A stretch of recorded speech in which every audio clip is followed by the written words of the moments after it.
I hope when you see this crowd today, this is what you had in mind when you talked about the political revolution. Ladies and gentlemen, the great senator from Vermont, Senator Bernie Sanders.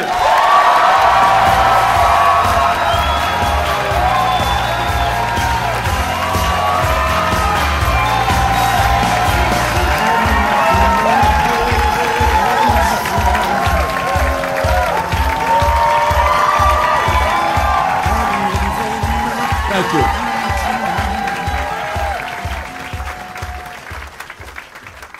Thank you all for coming out. And Mike, this is exactly what I did mean when I talked about the political revolution. Here is a simple truth, brothers and sisters. And the simple truth is that throughout the history of our country and throughout the history of the world, you all know this, real change, fundamental change, has never taken place when a president signs a bill or somebody on top makes a decision. It has always taken place as a result of grassroots activism. And when millions of people have looked around them and said, you know what, the status quo is not satisfactory. We need to move in a new direction. You think back now, think back 100, 150 years ago of children working in factories here in Massachusetts, Vermont, New Hampshire, of little kids out on the fields, of working people who had no rights. And against all of the odds, without any money, often without education, people stood up and said, it ain't right that a boss can fire somebody for any reason whatsoever, that people are working 7 days a week and they're not making any money. We need to form a union.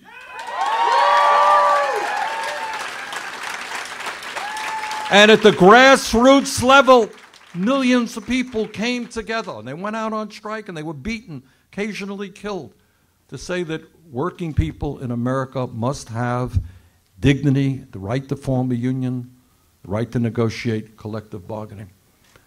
And then, without going to great length, because we all know the horrors of what slavery and racism and segregation was about in this country. Think back again, 100, 200 years ago, people alone looking around them and saying slavery is not right, racism is not right. God did not create different races to be treated differently. We are all human beings. And think about those people. Think about those people who were lynched, who were jailed, who were beaten. We don't know most of those names. And the courage that they showed to say that in America we will defeat racism and we will become a common humanity. And you think about women and the struggles of the women's movement in this country. And people forget about it. The children really don't know anything about this, that 100 years ago today, women did not have the right to vote. Forget about running for president or the Senate. They didn't have the right to vote. Had a divorce. They had no property rights. Treated as third-class citizens. But women and their male allies said, sorry, that is not what the dream of this country is supposed to be about. We're going to stand up and we're going to fight back. And they did.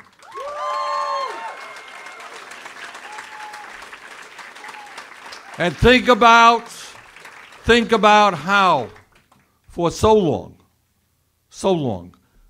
our gay brothers and sisters had to hide their sexual orientation and all that that meant, until some incredibly brave people said, yeah, I'm gay and I'm not ashamed about it. And all of the humiliation and brutality that the gay community experienced. And think about some decades ago when people looked out and said, something is going on with the environment. We cannot continue to destroy the environment without paying a profound price. And people said, you're crazy. This is progress. More and more pollution, that's progress. They said, no, it's not. And they became the leaders of the international environmental movement. So what's the point? The point is that we live in a nation today where not only do we have massive levels of income and wealth inequality, horrific levels, where the top 1/10 of 1% today owns almost as much wealth as the bottom 90%. And that's a disgrace unto itself that we have to address. But that translates itself then into the political system, where as a result of this disastrous Citizens United Supreme Court decision, billionaires are now increasingly controlling the political process in America and undermining what American democracy is supposed to be about. On Thursday, I left Washington after a vote on the Republican budget. And I want you to understand what is in this budget. What's in this budget is $1.9 trillion in tax breaks, 80% of them going to the top 1%, 40% of them going to the top 1/10 of 1%. And then, insanely, in order to pay for those tax breaks, they propose $1 trillion in cuts in Medicaid, throwing 15 million people off of the health insurance they have. That is beyond terrible. What that means, let's be clear. Let us be clear. And I don't mean to be overly dramatic here. You think about it. No, listen. You throw 15 million people off of health insurance, some of whom are dealing with cancer, some who are dealing with heart disease, some who are dealing with diabetes, some are dealing with all kinds of life-threatening illnesses. This is not Bernie Sanders talking. There's a number of scientific studies out there. You do that, thousands, many thousands of people will die unnecessarily every single year in order to give tax breaks to billionaires. Now, the reason I raise this issue about tax breaks for billionaires and cuts not only to Medicaid and Medicare, but to Pell Grants, to the WIC program, to environmental programs. Now, how does somebody come up with the idea that when the middle class and working class of this country are struggling, that we are going to remove the programs or cut the programs they desperately need in order to give tax breaks to the billionaires? So who decided that? And the answer is that you have groups like the Koch brothers and other multi-billionaire families who will spend hundreds of millions of dollars in this election cycle. Hundreds of millions of dollars telling the Republicans that we, who are only worth, in the case of the Koch brothers, we're only worth $90 billion. How do you think we're going to get by? Hey, it's tough out there, you know. Price of housing, my God, $90 billion. How's our family going to make it? And what they want is the repeal of the estate tax. You all know what that is? That is a tax that impacts the top 0.2 of 1%. So the point is that what you are seeing crystally clear in the tax debate is the majority party not doing what the American people want, because poll after poll after poll says the American people do not want tax breaks for billionaires. Quite the contrary. They want the rich to start paying their fair share. What you are looking at, as somebody here just mentioned, is the evolution of this country into an oligarchic form of society where public policy is determined not by and for the people, but by and for the oligarchs.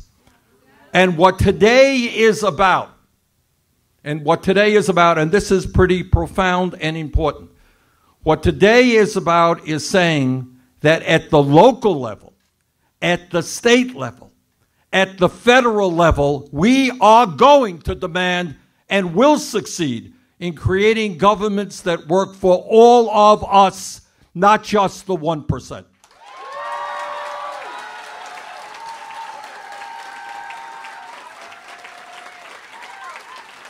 Now, Mike Conley Mike Conley made this point. What Mike said is that, we do badly, frankly, compared to other countries in terms of our voter turnout, even at national levels. We do very bad, presidential elections. We do horrifically, embarrassingly bad at midterm elections. When the Republicans swept the House and the Senate in 2014 nationally, almost 2/3 of the American people didn't vote. Okay? And that is also true at local elections. In Vermont and all over this country, people do not come out. What the political revolution is about is saying that if we are going to be successful in taking on the billionaire class whose greed is destroying this country, we need a mass movement of people at the grassroots level who are going to stand up and fight back, and that means getting involved, which is what you are doing and what those candidates are doing at the local level. And I'm delighted to see the progress we are making, that our revolution is making all over this country. Because the point that Mike made is that during my campaign, I tried over and over again to say it's not about one person. It is about a mass movement of people standing up all over this country. And we are seeing it here in Somerville, we're seeing it in Cambridge, and frankly, we're seeing it all over the United States. Just last month, and I want you to know this because I know the political landscape sometimes can look depressing, but I want you to know that just last month in Birmingham, Alabama, people there led by Randall Woodfin, young African-American attorney, put together a strong grassroots movement. They beat the incumbent by a landslide. Wasn't even close.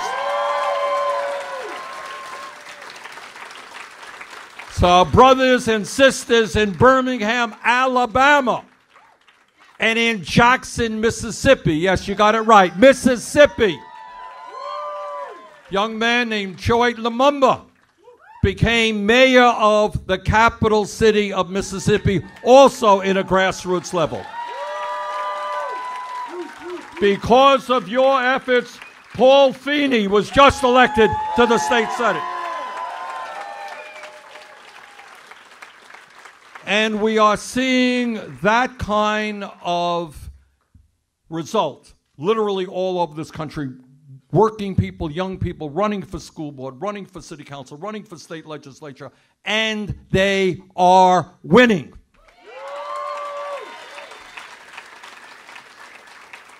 So it seems to me that in this moment, this pivotal moment in American history, we have two jobs in front of us, both equally important. Number one, our job in the deepest, most profound way is to tell Mr. Trump that he will not be successful in dividing this country up based on our religion, based on our sexual orientation, or the color of our skin, or the country that we were born in.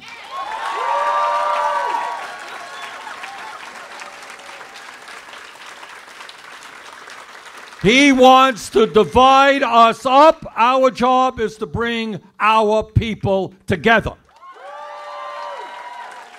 to fight racism and sexism and homophobia and xenophobia.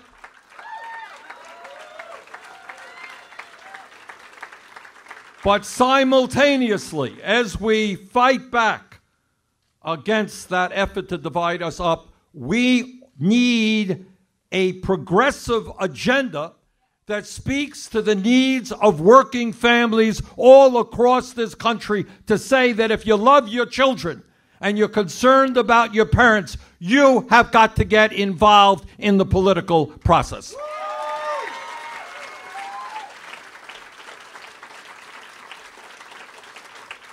And that agenda, among many other points, that agenda says that at a time of massive income and wealth inequality, when the middle class is shrinking, when we have 40 million people living in poverty, when the rich are becoming phenomenally richer. No, we are not going to give huge tax breaks to the people on top. They're going to start paying their fair share of taxes.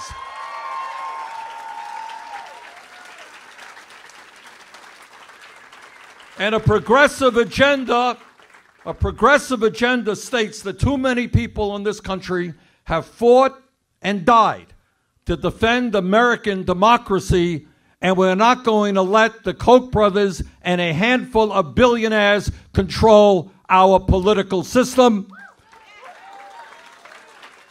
We believe in one person, one vote, not billionaires buying elections. And that means overturning Citizens United and moving to public funding of elections.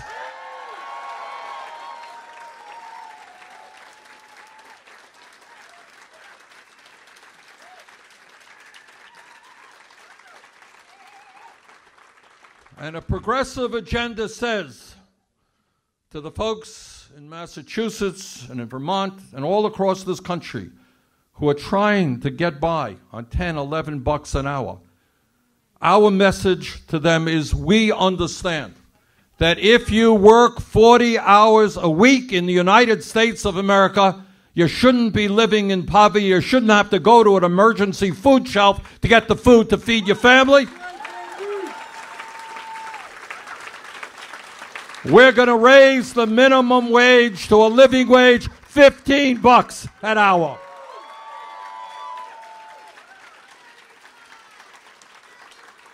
And when we talk about wages, we're going to end the absurdity of women today making 80 cents on the dollar compared to men. Pay equity for women.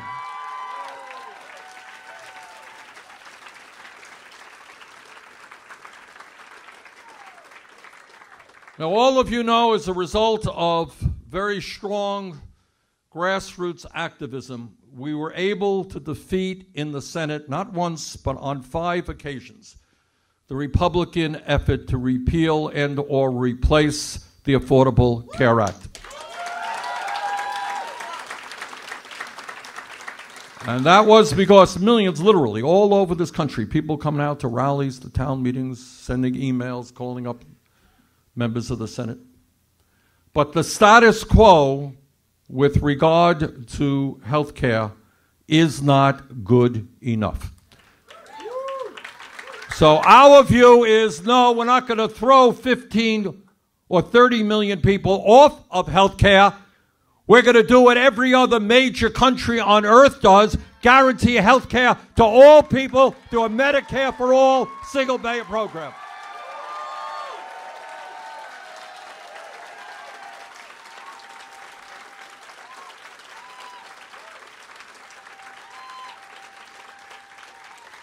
Next Saturday,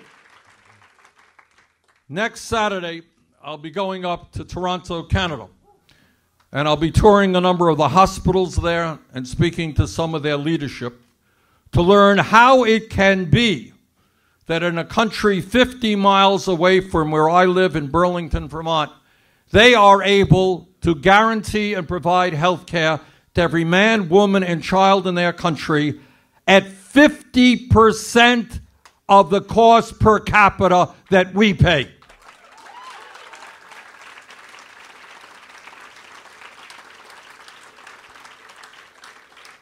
And as progressives, we understand in our gut that health care is a human right, not a privilege.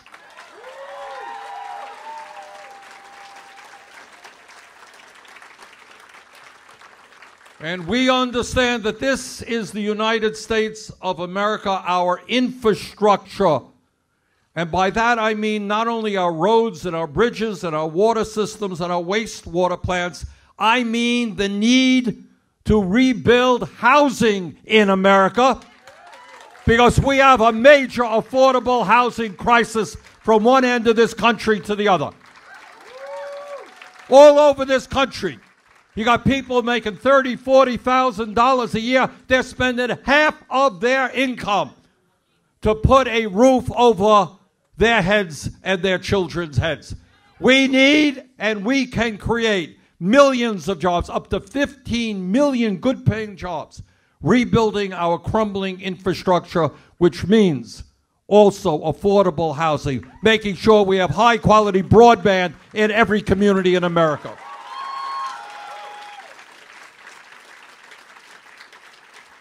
And I know that I speak right here in a community that has some of the great universities, literally not only in our country, but in the world.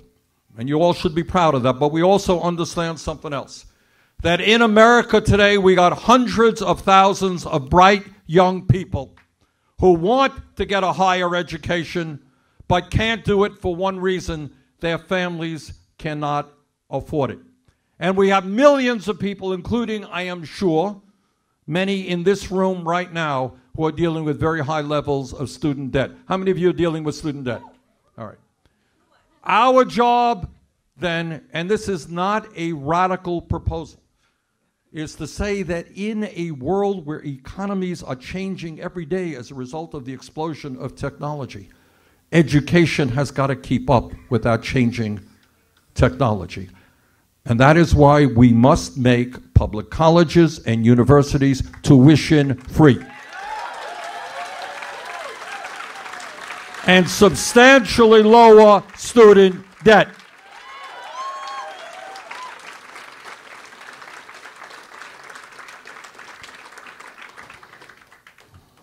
And we also know that in the wealthiest country in the history of the world, there is something profoundly wrong when we have a criminal justice system which is broken, in which we have more people in jail than any other country on earth. We are spending $80 billion a year at the local, state, and federal level locking up Americans, disproportionately African American and Latino and Native Americans.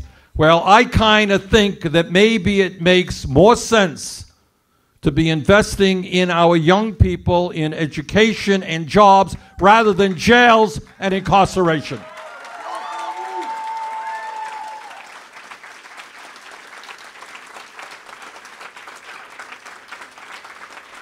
And at a time when we have 11 million people, overwhelming majority of them honest, hardworking people who are undocumented, our job is not to pick on those people, not to terrify those people, not to suggest to children that their parents are going to be deported. That's not what this country is supposed to be about. What we need is real, comprehensive immigration reform and a path towards citizenship.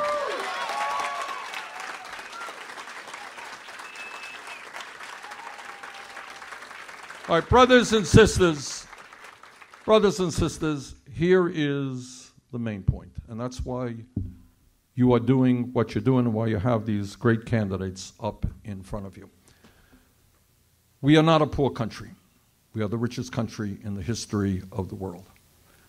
We can accomplish anything we want to accomplish if people stand up, think big, and are prepared to take on powerful special interests. That's what it's about. That is what it is about. And all of the ideas, I wish I could tell you that all of the ideas that I'm talking to you about this morning, I thought of them all. These are radical ideas. These ideas exist already in country after country all over the world. We got thousands of kids, American kids, going to Germany now. You know why? Because they can get free college education in Germany. Well, we thank you, Germany. But we should be doing it here in the United States of America. We should be leading the world. We should be leading the world in transforming our energy system away from fossil fuel and creating millions of jobs as we move to solar and wind and other sustainable energies. We can do these things. And what this system does, they beat people down in 1,000 different ways. They tell you, you want to run for city council? Don't be ridiculous. What do you know about city council? What do you know about the school board? How dare you think you're smart enough to run for state legislature, United States Senate? Who the hell do you think you are? Only the Koch brothers people have the right to run for those offices. But let me give you a little secret. I work in the United States Senate. I'm going to be on a plane to Washington in a few hours. And if you think you can't get involved in public life, take a look at some of my colleagues in the United States Senate.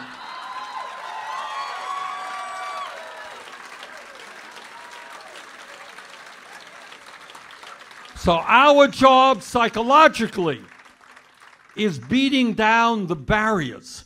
Beating down the barriers that say, how dare you, a working person, have a dream that you're entitled to health care or to see your kid go to college? How dare you have that dream? What you should be dreaming about is giving the Koch brothers even more in tax breaks.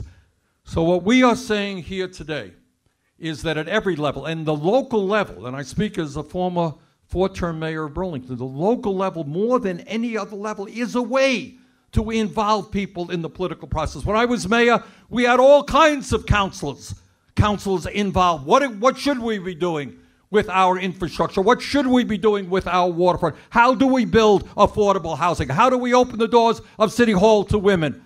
How do we have a better relationship with the trade unions in the city? Involve people in the process. Revitalize American democracy. And that's what you're doing today.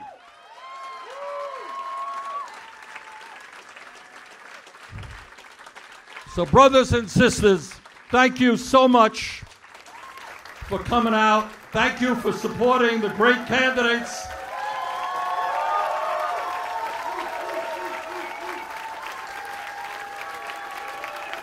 The political revolution is beginning, and this is what it looks like.